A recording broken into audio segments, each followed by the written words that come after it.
That is Donny Hathaway singing live in 1972. John Lennon's Jealous Guy and Willie Weeks on the bass for all you nerds out there. And that's all I've got time for this week. Thank you for joining me. I'm Jamie Cullum. This has been a Folded Wing production for BBC Radio 2 on the BBC Sounds app, on your smart speaker and on 88 to 91 FM.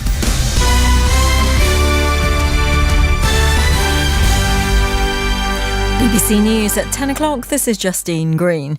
Rishi Sunak has defended new legislation to stop migrants reaching the UK in small boats as tough but necessary and fair.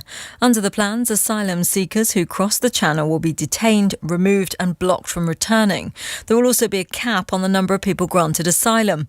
Labour says the bill is a con that risks making the chaos worse. But these people in Dover, where many migrants disembark, agree with it. I think it's a step in the right direction, not necessarily the right way to go about it, but we have to do something to curb it. We've got people on the street, and yet these people we are paying for to live in hotels when they have come from safe countries. I think the bill's right. If they're not immigrants that are fleeing war or persecution and they're economic migrants, we should send them right back.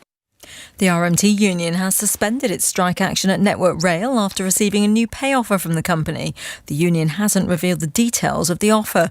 Our transport correspondent Katie Austin reports. Last month, the RMT's National Executive Committee rejected offers from both Network Rail and the group representing train companies. Since then, the dispute had appeared deadlocked. But this surprise announcement means that Network Rail employees will no longer take part in the strike on the 16th of March, nor a series of overtime bans afterwards. There will be a vote on whether to accept the offer, something the government and industry had been calling for. However, as things stand, RMT members working at train companies will still walk out on the 16th, 18th and 30th of March and on the 1st of April. A man's gone on trial accused of murdering a 9-year-old girl who was shot dead in a home in Liverpool. Thomas Cashman, who's 34, is alleged to have killed Olivia Pratt-Corbell when he fired a gun while pursuing another man. He's denied murder.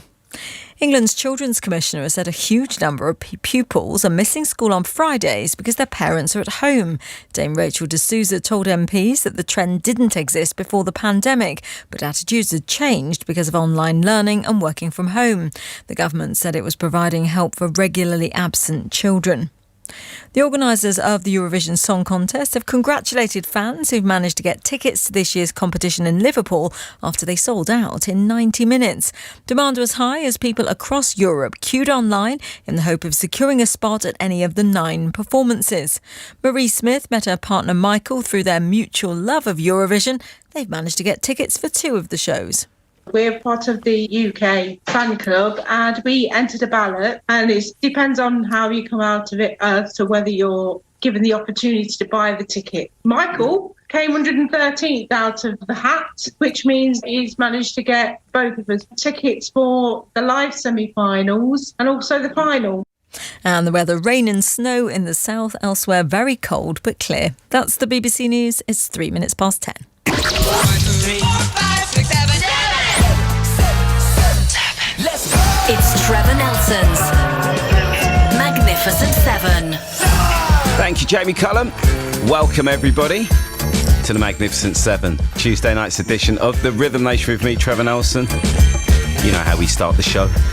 7 big tunes, and the one I'm starting with has been covered by a very famous band. The Magnificent 7 on BBC Radio 2.